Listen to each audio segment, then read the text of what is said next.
Hi welcome to T-SAT classes. మనం last ఎపిసోడ్లో మహిళలు సమాజంలో ఏ విధమైనటువంటి అంతస్తును పాత్రను పోషించారో మనం తెలుసుకున్నాం. ప్రస్తుతం మనం మహిళలు కోసం స్వతంత్రం ముందు స్వతంత్రం తరువాత చేపట్టబడినటువంటి చర్యల గురించి మనం అధ్యయనం చేద్దామండి. మనకి కొంతమంది సంఘ సంస్కర్తలు బ్రిటిష్ కాలంలో కృషి చేయడం జరిగింది. వాళ్ళ కారణంగానే సమాజంలో మహిళల అంతస్తు హోదా అనేటువంటిది పెరగడం జరిగింది. ఉదాహరణకు రాజా రామ్మోహన్ రాయ్ ఈయన చేసినటువంటి కృషి వలన మనకి 1829 సంవత్సరంలో సతీ సహగమన నిషేధ చట్టం అనేటువంటి తీసుకురావడం జరిగింది. ఎందుకంటే మహిళలను బలవంతంగా ఆ యొక్క వితంతువులు ఎవరైతే ఉన్నారో ఆ వితంతువుల్ని బలవంతంగా భర్త చిత్తితో పాటు తగలబెట్టేయడం అనేటువంటి జరుగుతుంది. దాన్ని అడ్డుకున్నాడు. సతీ సహగమన నిషేధ చట్టం అనేటువంటిది రాజా రామ్మోహన్ రాయ్ కృషి వలన జరిగిందండి. అలాగే ఈశ్వర్ చంద్ర విద్యాసాగర్ కృషి వలన 1856 సంవత్సరంలో మనకి హిందూ వితంతు పునర్వివాహ చట్టం 1856 సంవత్సరంలో హిందూ వితంతు పునర్వివాహ చట్టం అనేటువంటి తీసుకురాబడింది. అలాగే ఈయన బహు వివాహాలను బాల్య వివాహాలను కూడా వ్యతిరేకించాడు. లింగ సమానత్వం కోసం కృషి చేయడం జరిగింది ఈశ్వర్ చంద్ర విద్యాసాగర్ అండి. నెక్స్ట్ మహాత్మా జ్యోతిబా పూలే, ఈయన భార్య సావిత్రిబాయి పూలే అండి, మొట్టమొదటి మహిళా టీచర్. మహిళలు కనీసం బయటికి రాకూడదు అనేటువంటి రోజుల్లో తన భార్య మహాత్మా జ్యోతిరావు పూలే యొక్క భార్య సావిత్రిబాయి పూలే బయటికి రావడమే కాకుండా బాలికలకు మహిళా టీచర్గా పనిచేసిందండి. ఈవిడ మొట్టమొదటి మహిళా టీచర్, ఉపాధ్యాయురాలు. సో భారతీయ సామాజిక విప్లవ పితామహుడు, father of Indian social revolution అని చెప్పేసి పిలుస్తారు. ఈయన స్థాపించినటువంటి 1873 సంవత్సరంలో స్థాపించినటువంటి సత్యశోధక్ సమాజ్ ఉద్యమం ఏదైతే ఉందో ఆ ఉద్యమం అనేటువంటిది భారతీయ సామాజిక విప్లవాలకు నాంది అయ్యిందండి. దక్షిణ భారతదేశంలో యాంటీ బ్రాహ్మణ్ మూమెంట్, బ్రాహ్మణ వ్యతిరేక ఉద్యమాలకు ఒక దారి చూపించింది. అందుకే ఈయన ఏమంటారంటే భారతీయ సామాజిక విప్లవ పితామహుడిగా పిలుస్తూ ఉంటారండి. ఈయన హిందూ వితంతు పునర్వివాహాలను ప్రోత్సహించడం, అలాగే బాలికల కోసం ఒక పాఠశాలను ఏర్పాటు చేయడం, వితంతువుల కోసం ఒక పునరావాస గృహాన్ని ఏర్పాటు చేయడం, ఇవన్నీ కూడా ఈయన చేసినటువంటి కృషి అండి. అలాగే Swami Dayananda Saraswati go back to the Vedas, వేదాలకు తల్లి పొండి అని చెప్పేసి నినాదం ఇచ్చాడు. 1875 ఏప్రిల్ 10న ఆర్య సమాజాన్ని స్థాపించడం అనేటువంటిది జరిగిందండి. ఆర్య సమాజాన్ని స్థాపించాడు. మహిళల విద్య కోసం మహిళల విద్య కోసం పోరాడాడు. బాల్య వివాహాలను కూడా వ్యతిరేకించాడు. వితంతు పునర్వివాహాలను ప్రోత్సహించడం జరిగింది. లింగ సమానత్వం కోసం కృషి చేశాడు. సతీ సహగమనాన్ని కూడా వ్యతిరేకించాడండి. సో స్వామి దయానంద సరస్వతి చేసినటువంటి కృషి కూడా అమోఘం. మహాత్మా గాంధీ అసలు స్వతంత్రానంతరం మహిళలకు ఓటు హక్కు లభించింది అంటే అది కేవలం గాంధీజీ యొక్క ప్రయత్నాల వల్లనే మహిళలకు ఓటు హక్కు అనేటువంటి లభించింది. చాలా కీలకమైనటువంటి అంశం అండి. స్వతంత్రానికి ముందు కూడా మహాత్మా గాంధీ ఇచ్చినటువంటి పిలుపు మేరకు అనేక మంది మహిళా నాయకులు ఈ భారత జాతీయోద్యమంలో పాల్గొనడం జరిగింది. ఉదాహరణకి సరోజినీ నాయుడు, సుచేత కృపలాని, అరుణ అసఫ్ అలీ, రాజకుమారి అమృత్ కౌర్, దుర్గాబాయి దేశ్ముఖ్, వీళ్ళంతా కూడా ఈ యొక్క గాంధీజీ యొక్క అడుగుజాడల్లో నడుస్తూ ఆయన ఇచ్చినటువంటి పిలుపు మేరకు రాజకీయాల్లో ప్రవేశించి భారత జాతీయోద్యమంలో పాల్గొని స్త్రీల అస్తిత్వాన్ని కాపాడారు. సో ఈ విధంగా అనేక మంది మనకి కృషి చేయడం జరిగింది. పండిత మరియు సరస్వతి అనేటువంటి ఆమె యొక్క బిరుదులు. సో పండిత రమాబాయి సరస్వతి ఈవిడ 1889 సంవత్సరంలో శారదా సదన్ని ప్రారంభించడం జరిగింది. అలాగే 1898లో పూణేలో ముక్తి మిషన్, మహిళల కోసం ముక్తి మిషన్ అనేటువంటిది ప్రారంభించారు. Stree Dharmaniti, the high calling of Indian women అనేటువంటి పుస్తకాలను ఆమె రచించిందండి. పండిత మరియు సరస్వతి అనేటువంటిది ఆవిడికి ఇచ్చినటువంటి బిరుదులు. స్వామి దయానంద సరస్వతి అనే విధంగా అయితే పిలిచారో అలాగే ఈవిని కూడా రమాబాయి సరస్వతి అని పిలవడం జరిగిందండి. నెక్స్ట్ విద్యాగౌరీ నీలకంఠ్ విషయంలో దగ్గర చూస్తే అహ్మదాబాద్లో ఆల్ ఇండియా ఉమెన్ కాన్ఫరెన్స్ని ప్రారంభించినటువంటి వ్యక్తి. అలాగే కులాంతర వివాహాలకు ప్రోత్సాహం ఇచ్చి ఆమె స్వయంగా కులాంతర వివాహాన్ని చేసుకుందండి. విద్యాగౌరి నీలకంఠు ఆమె స్వయంగా కులాంతర వివాహాన్ని చేసుకోవడం జరిగింది. అలాగే శారద చట్టాన్ని అమలుకు కృషి చేసింది. మనకి రావ్ బహదూర్ హలవిరాజ్ శారదా ఈ చట్టం వెనకాల ఉన్నారు. 1929లో తీసుకొచ్చినటువంటి బాల్య వివాహాల నిషేధ చట్టాన్ని శారద చట్టం అని పిలవడానికి గల కారణం ఏంటి అంటే రావ్ బహదూర్ హర్విలాస్ శారదా అనేటువంటి వ్యక్తి యొక్క కృషి వలన వచ్చింది. సో ఈ శారద చట్టం యొక్క అమలు కోసం కృషి చేసింది విద్యాగౌరి నీలకంఠ కూడా దీని వెనకాల ఉన్నారు. అలాగే మనకి ఇతర మహిళా చట్టాలు కనుక చూసినట్లయితే సతీ సాగమన నిషేధ చట్టం ఆల్రెడీ చెప్పుకున్నాం. 1829లో సతీ సాగమన నిషేధ చట్టాన్ని తీసుకుని వచ్చాం. ఈ చట్టం ప్రకారం ఎవరైనా సరే మహిళలను భర్తతో పాటు ఆ యొక్క భర్త చనిపోయినటువంటి వితంతులను తగలబెడితే దాన్ని ఒక క్రిమినల్ నేరంగా పరిగణించి వాళ్ళని అరెస్ట్. సతీ సాగమన నిషేధ చట్టం 1889లో తీసుకురావడం జరిగింది. భర్తతో పాటు తగలబెట్టినటువంటి వాళ్ళు ఎవరైనా ఉంటే కనుక వాళ్ళ మీద ఆ నేరం కింద వాళ్ళని జైలు శిక్ష విధించడం జరుగుతుందండి. అలాగే మనకి హిందూ వితంతు పునర్వివాహ చట్టం అనేటువంటి 1856 సంవత్సరంలో తీసుకురావడం జరిగింది. వాళ్ళకి చట్టం చేసి హిందువుల వితంతువులు ఎవరైతే ఉన్నారో వాళ్ళకి తిరిగి వివాహం చేసుకునేటువంటి హక్కు ఉంది అని చెప్పడం జరిగిందండి. 1929వ సంవత్సరంలో బాల్య వివాహాల నిషేధ చట్టాన్ని తీసుకుని వచ్చారు. దీన్ని మళ్ళీ 2006 సంవత్సరంలో సవరించడం అనేటువంటి జరిగిందండి. కులాంతర వివాహాలకు రక్షణ కల్పిస్తూ మనకి ప్రత్యేక వివాహాల చట్టం 1872 సంవత్సరంలో ప్రత్యేక వివాహాల చట్టం తీసుకురావడం జరిగిందండి. అలాగే age of consent act Rukmabai Rawat case అంటారండి. అప్పటి వరకు కూడా బాలికలకు చిన్న వయసులోనే వివాహం చేసేవారు. కానీ ఈ కేసు వచ్చిన తర్వాత బాలికలకు 12 సంవత్సరాలు నిండకుండా ఆమె యొక్క సమ్మతి లేకుండా వివాహం చేయకూడదని చెప్పేసి ఏజ్ ఆఫ్ కన్సెంట్ యాక్ట్ అనేటువంటి తీసుకుని వచ్చారు 1872 సంవత్సరంలో. ఇవన్నీ కూడా స్వతంత్రానికి ముందు చేసినటువంటి చట్టాలు. అలాగే స్వతంత్రానికి ఇమీడియట్గా 1 ఇయర్ ముందు చేసింది హిందూ స్త్రీలు వేరుగా నివసించడానికి మరియు భరణం పొందడానికి హక్కు కల్పించేటువంటి చట్టం 1946 సంవత్సరంలో చేయడం జరిగింది. ఇవన్నీ కూడా స్వతంత్రానికి పూర్వం చేసినటువంటి చట్టాలు. స్వతంత్రం తరువాత ఈ ప్రస్థానం కొనసాగిందండి మహిళల కోసం చేసేటువంటి చట్టాలు. ముఖ్యంగా కనీస వేతనాల చట్టం అంటే వాళ్ళకి కనీసం ఇవ్వాల్సినటువంటి స్త్రీలకు ఇవ్వాల్సినటువంటి ఆ యొక్క మినిమం వేజెస్ ఏదైతే ఉన్నాయో దాన్ని కల్పిస్తూ 1948లో చట్టం చేయడం జరిగిందండి. సమాన వేతనాల చట్టం కనుక అడిగినట్లయితే సమాన వేతనాలు అనేటువంటిది సమాన వేతనం 1976 1976 అండి. సో కనీస వేతనాలు ఏమో 48, సమాన వేతనాల చట్టం 76. ప్రత్యేక వివాహాల చట్టము 1954 కులాంతర వివాహాలకు రక్షణ కల్పిస్తూ ఈ 1954లో చేసినటువంటి ప్రత్యేక వివాహాల చట్టం ప్రకారం ఏం చేశారంటే జిల్లాకు ఒక వివాహాల రిజిస్ట్రార్ను ఏర్పాటు చేయడం జరిగింది. హిందూ కోడ్ బిల్ హిందువుల కోసం ప్రత్యేకమైనటువంటి చట్టాలు ఉండాలి అని చెప్పి హిందూ కోడ్ బిల్ని 1954లో తీసుకొచ్చారు నెహ్రూ గవర్నమెంట్. ఆ తర్వాత దాన్ని 1955లో ఏం చేశారు అంటే హిందూ వివాహ చట్టంగా తీసుకుని వచ్చారు.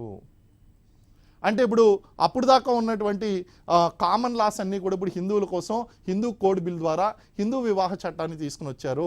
ఆ హిందూ వివాహ చట్టం ద్వారా ఏంటి అంటే హిందూ సమాజంలో ఉండేటువంటి బహు వివాహాలను ఖండించి ఏక వివాహాన్ని తప్పనిసరి చేసినటువంటి చట్టము.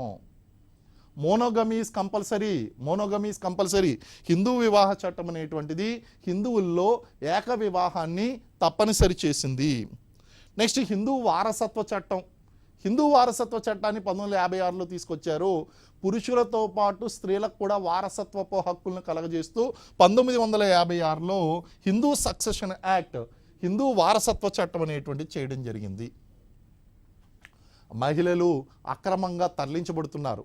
సో ఈ మహిళల్లో జరిగేటువంటి అక్రమ రవాణాను అరికట్టేందుకు మనకి 1956లో SITA act suppression of immoral trafficking act అనేటువంటి తీసుకుని వచ్చారండి 1956 సంవత్సరంలో.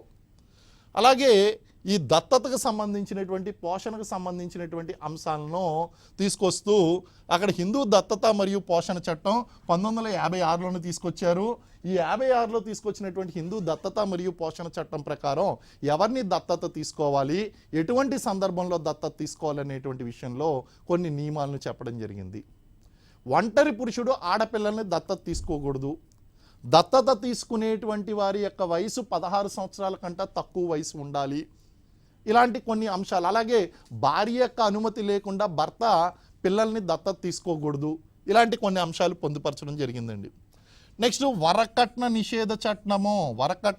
నిషేధ చట్టము డోవరీ అబాలిషన్ ఆఫ్ డోవరీ యాక్ట్ అండి. వరకట్న నిషేధ చట్టం 1961 అండి.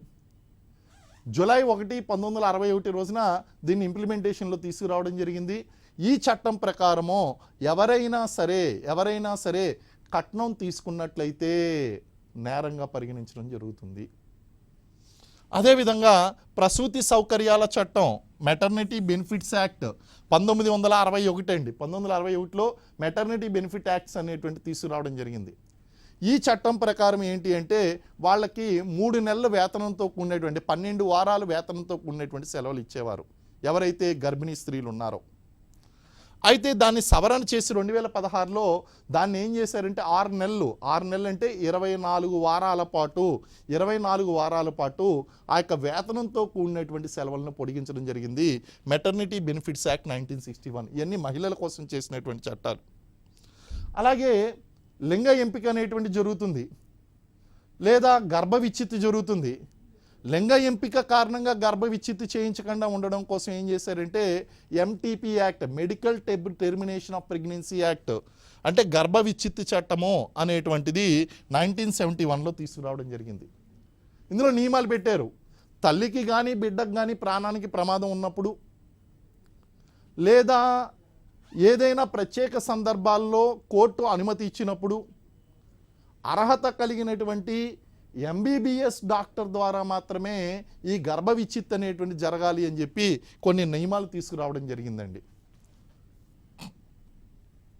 1984లో స్త్రీలకు న్యాయం చేయడం కోసం స్త్రీల కోసం ప్రత్యేకమైనటువంటి కోర్టుల్ని ప్రారంభించడం జరిగింది. కారణం ఏంటి అంటే వీళ్ళకు ఉన్నటువంటి ఈ యొక్క గృహహింస కేసులు కానీ, లేదా ఆస్తి వివాదాలు కానీ, వారసత్వపు హక్కులు కానీ, ఇటువంటి అంశాల మీద న్యాయం, విడాకులు కేసులు కానీ ఇలాంటి అంశాల మీద న్యాయం జరగడం కోసం మహిళల కోసం కుటుంబ న్యాయస్థానాల చట్టం చేయడం జరిగింది 1984 సంవత్సరంలో.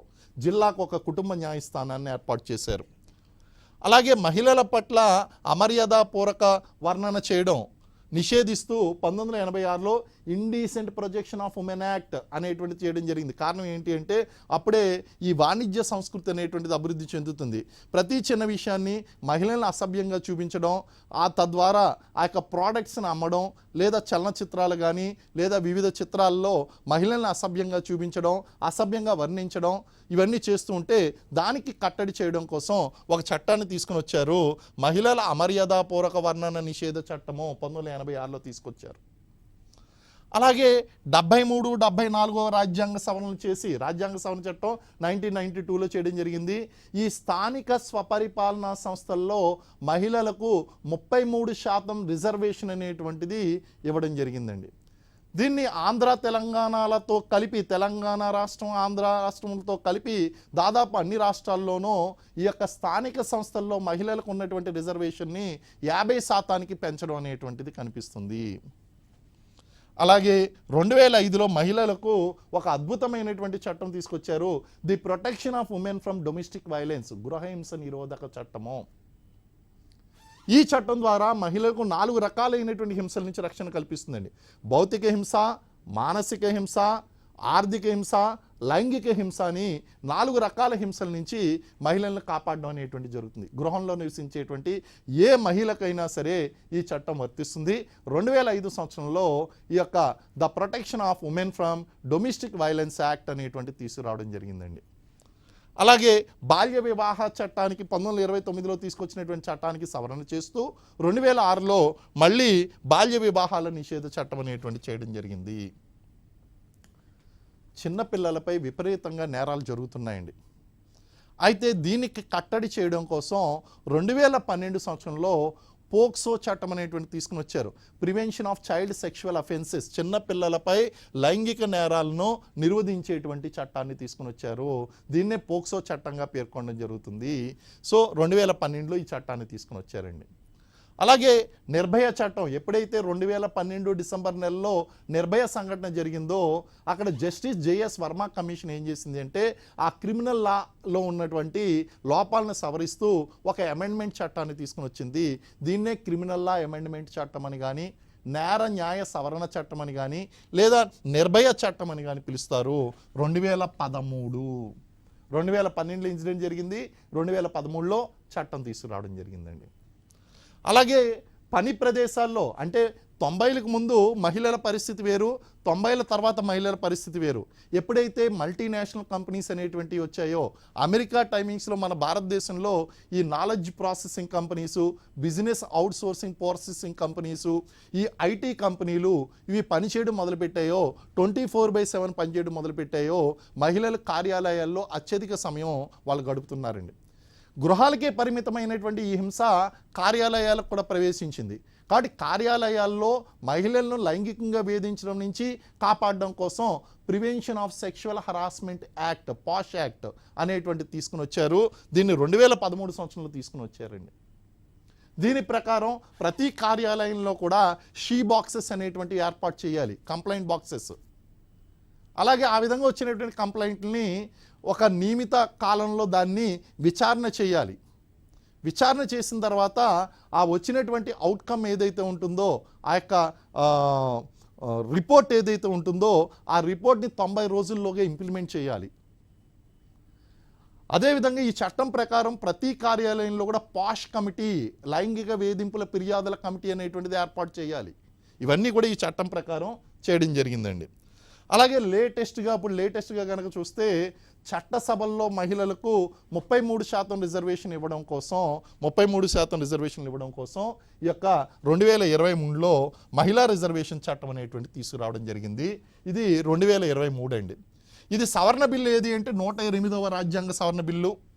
ఇది ఏం చేస్తుందంటే భారత రాజ్యాంగంలో article 330A, 332A and 334A అనేటువంటి కొత్త ఆర్టికల్స్ని ప్రవేశపెడుతుంది. దీని ద్వారా మనకి మహిళలకు లోక్సభలోనో, రాజ్యసభలోనో, రాష్ట్ర శాసనసభల్లోనో మహిళలకు 33% రిజర్వేషన్లు అనేటువంటివి లభిస్తాయి. ఇది ఎప్పటి నుంచో ఉన్నటువంటిది. గతంలో 1996లోను, 98లోను, 99లోను, 2002లోను, 2003లోను కూడా ఈ బిల్లును ప్రవేశపెట్టినప్పటికీ తర్వాత అప్పుడు అది అంగీకరించబడలేదు. కానీ ఇది పూర్తిగా మనకు 2003లో అది చట్టంగా చేయడానికి అది తీసుకుంది. నెక్స్ట్ డీలిమిటేషన్ తర్వాత మహిళలు ఈ అవకాశాన్ని పొందబోతున్నారండి. అంటే డీలిమిటేషన్ మనకి 2029లో డీలిమిటేషన్ తర్వాత కొత్త రిజర్వేషన్ చట్టం అనేటువంటిది అమల్లోకి వచ్చేటువంటి అవకాశం ఉంది. సో ప్రస్తుత లోక్సభలో మహిళల యొక్క ప్రాతినిధ్యం కనుక చూసినట్లయితే మనకి 14.94% మాత్రమే ఉంది. అలాగే రాజ్యసభలో వాళ్ళ యొక్క రిప్రజెంటేషన్ కనుక చూసినట్లయితే 14.5% ఉంది. రీసెంట్ ఎలక్షన్స్లో వాళ్ళ రిప్రజెంటేషన్ చూస్తే దీన్ని ఇప్పుడు 33%కి పెంచాలి అని చెప్పి బిల్లు తీసుకురావడం జరిగింది.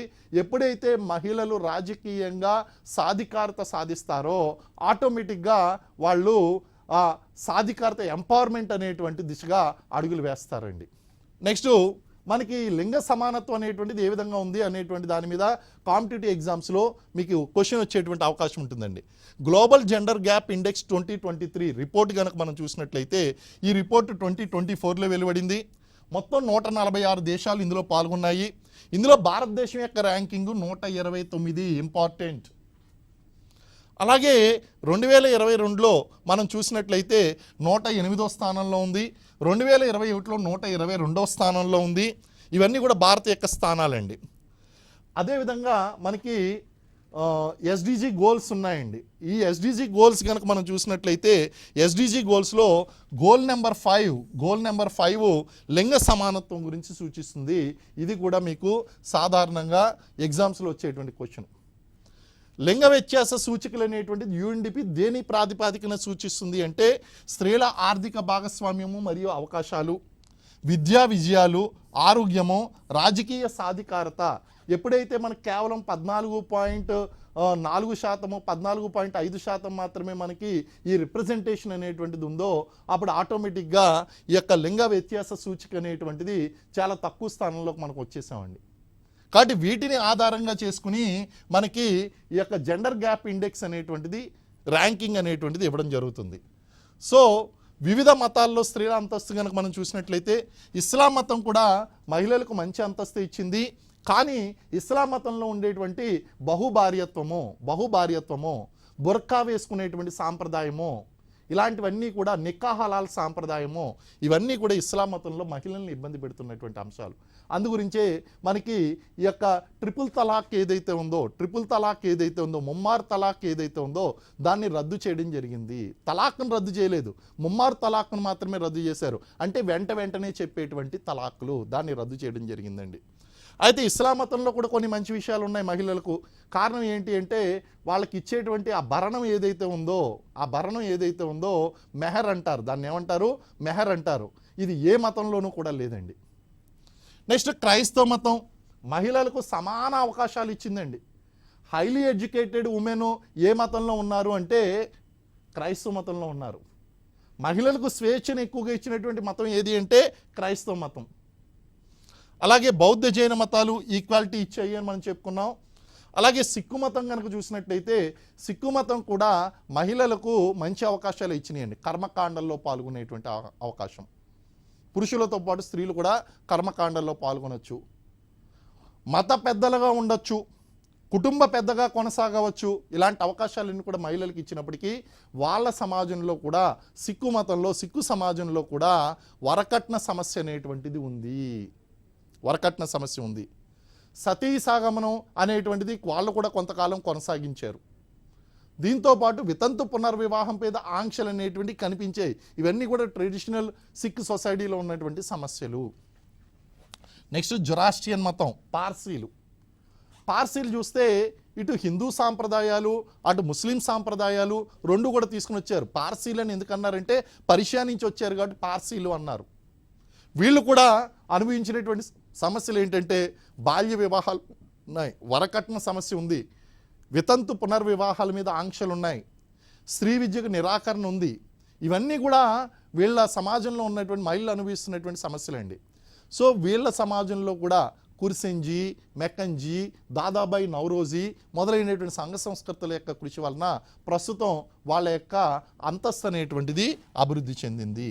ఈ విధంగా వివిధ మతాల్లో మహిళలకు మంచి అవకాశాలు ఉన్నాయి, కొన్ని ఇబ్బంది పెట్టినటువంటి అంశాలు ఉన్నాయండి.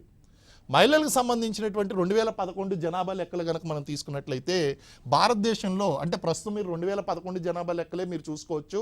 మళ్ళీ సెన్సస్ రిపోర్ట్ వచ్చేంత వరకు దీన్ని ఫాలో అవ్వచ్చండి. 2011 జనాభా లెక్కలు కనుక చూసినట్లయితే భారతదేశం యొక్క మహిళల జనాభా 58.75 కోట్లు. అందులో అక్షరాస్యత 65.46%. And MMR maternity mortality rate ప్రతి లక్షకి 178. అండ్ శిశు మరణాల సంఖ్య 1000కి 42. మీరు ఒకటి గుర్తుపెట్టుకోండి, ప్రసూతి మరణాలు అనేటువంటి ఎప్పుడు కూడా 1,00,000 క్యాలిక్యులేట్ చేయడం జరుగుతుంది, శిశు మరణాలు అనేటువంటిది 1000 క్యాలిక్యులేట్ చేయడం జరుగుతుందండి. లింగ నిష్పత్తి ప్రతి 1000 మంది పురుషులకు కేవలం 943 మంది స్త్రీలు మాత్రమే ఉన్నారు. తెలంగాణ అంశాలు కనుక మనం చూసినట్లయితే తెలంగాణలో మహిళా జనాభా 1.74 కోట్లు, అక్షరాస్యత 57.99%. దేశ యావరేజ్ కన్నా తక్కువగా ఉంది. ఈ విషయంలో మనం ఇప్పుడు ఎక్కువగా కృషి చేస్తున్నాం కాబట్టి ఇది ఇంప్రూవ్ అయ్యేటువంటి అవకాశం ఉందండి.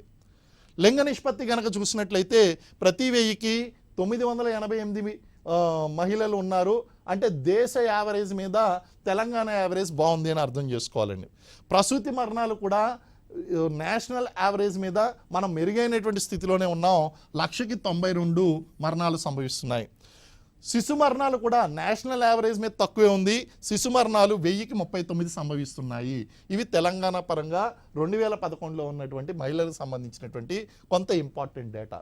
ఈ విధంగా మన కాంపిటేటివ్ ఎగ్జామ్స్లో మహిళల గురించి మనకి టాపిక్స్ అనేటువంటి వచ్చేటువంటి అవకాశం ఉంది. వీటి మీద కనుక మీరు అవగాహన తెచ్చుకున్నట్లయితే ఎగ్జామ్లో ఖచ్చితంగా ఆన్సర్ చేస్తారు. నెక్స్ట్ ఎపిసోడ్లో మరొక ఇంట్రెస్టింగ్ టాపిక్తో మళ్ళీ మనం కలుసుకుందాం. Thank you very much.